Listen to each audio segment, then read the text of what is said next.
Parts of speech ಅಂದರೆ all English. All English.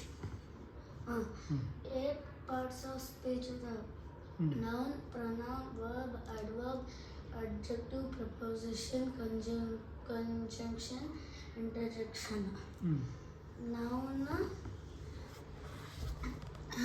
ನೌನ್ನಾಗ ಸ್ವಲ್ಪ parts ಇದಾವೆ.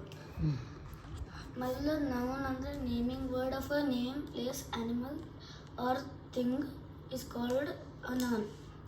ಕಾಮನ್ ನೌನ್ ಅಂದರೆ naming word of a common thing. He ಅಂದರೆ he common ಅಂತಾರೆ, common ಅಂತಾರ. ಡಾಗ್ ಕಾಮನ್ ಅಂತಾರ. Concrete noun, naming word of a thing we can touch, feel and see. Book concrete noun. Uncountable noun, names of things which cannot be countable nouns, names of things and people which can be counted.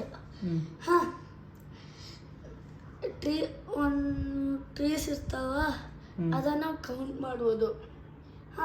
Uncountable nouns, names of things which cannot be counted. ನೀರ್ ಥರ, bread ಥರ. Collective noun, a noun which is use to group things or people. ಈಗ words ಇದಂದ್ರೆ wolves ಯಾರನ್ನು chase ಮಾಡಕತ್ತಾರ, ಜಾಸ್ತಿ ವೂಲ್ಸ್, ಅದಕ್ಕೆ pack of ವೂಲ್ಸ್ ಅಂತಾರೆ. ಆಯ್ತಾ? ಪ್ಯಾಕ್ ಅಲ್ಲಿ ಕಲೆಕ್ಟಿವ್ ನೌನು. ಅಬ್ಸ್ಟ್ರಾಕ್ಟ್ ನೌನ್ ಅಂದರೆ noun which cannot B touched, felt ಅಲ್ಲ, ಟಚ್ಡ್ ಆರ್ ಸೀನ್. ಫೆಲ್ಟ್ ಆಗೋದು, ಫೀಲ್ ಆಗೋದು. Pronoun used instead of noun. ಪ್ರನೌನು point out ಮಾಡೋದು ಬಿಟ್ಟು ನೇಮಿಂದ ಡೈರೆಕ್ಟ್ಲಿ ಹೇಳ್ಬೋದು. ಒಂದು ಗ್ರೂಪ್ ಇರ್ತಾರೆ ಅನ್ಕೋ, ಅವರು ಯಾರು ಅವ್ರಿಗೆ ಕರಿಬೇಕು, ಅವ್ರ ಹೆಸರಿಂದ ಫುಲ್ ಹೇಳ್ಕೊಂತ ಹೋಗ್ಬೋದು. ಆದರೆ ಬೇಗ ಹೇಳಕ್ಕೆ ದೇ ಅಂತ ಯೂಸ್ ಮಾಡ್ಬೋದು. Verb action word. ಈಗ ಜಂಪ್ ಅಂತೀನಿ, ಅದಕ್ಕೆ ಆಕ್ಷನ್ ವರ್ಡ್ ಅಂತಾರೆ. ನಾ ಏನಾದರೂ ಆಕ್ಷನ್ ಮಾಡಿದಾಗ ಅದಕ್ಕೆ ವರ್ಬ್ ಅಂತಾರೆ. Adverb is use to describe the verb.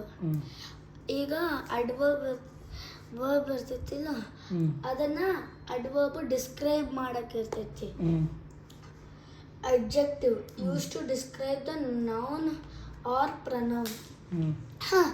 ಈಗ ಅಡ್ಜೆಕ್ಟಿವ್ ಇರ್ತೈತಿಲ್ಲ, ಅದು ನೌನು ಪ್ರನೌನು ಅಂತ ಹೇಳ್ತೈತಿ. The sun example, the sun is hot. The sun noun ಇಲ್ಲ, ಮತ್ತೆ ಅಡ್ಜೆಕ್ಟಿವ್ ಹಾಟ್.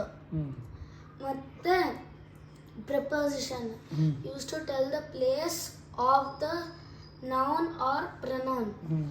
ಈಗ I kept the book under the table. Noun book, under preposition ಹಂಗಿರ್ತೈತಿ. Conjunction use to join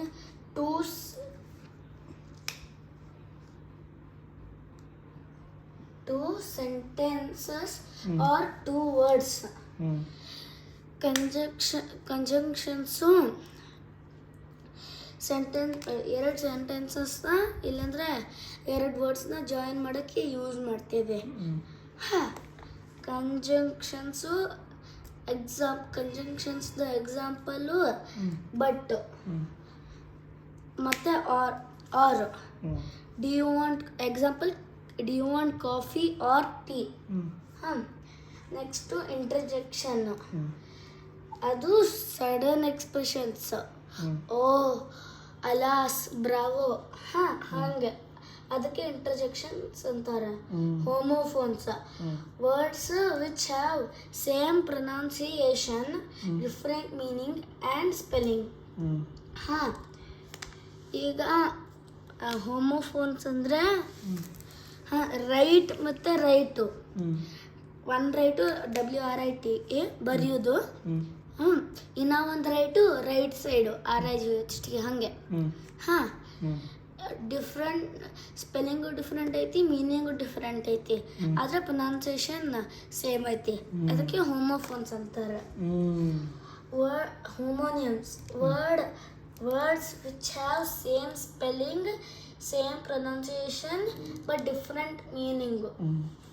ಹೋಮೋನಿಯಮ್ಸ್ ಅಂದರೆ ಈಗ ಎಕ್ಸಾಂಪಲ್ ಬ್ಯಾಟ್ ಮತ್ತು bat. ಒಂದು bat cricket bat, baseball bat, tennis bat, ಮತ್ತು ಅದು ಬೇರೆ ಬೇರೆ ಬ್ಯಾಟು. ಮತ್ತು ಇನ್ನೂ ಒಂದು ಬ್ಯಾಟು ಕೇವ್ನಾಗಿರೋ ಬರ್ಡ್ಸು. ಹಾಂ, ಕೇವು ಇಲ್ಲಾಂದರೆ ಹಾಗೆ ಇರ್ತಾವ ಎಲ್ಲೆಲ್ಲೋ. ಹಾಂ, ಅದಕ್ಕೆ ಸೇಮ್ ಸ್ಪೆಲ್ಲಿಂಗ್, ಸೇಮ್ ಪ್ರೊನೌನ್ಸಿಯೇಷನ್ ಐತಿ, ಆದರೆ ಡಿಫ್ರೆಂಟ್ ಮೀನಿಂಗ್ ಐತಿ ಅಷ್ಟೇ. Finished your class? Is your class finished?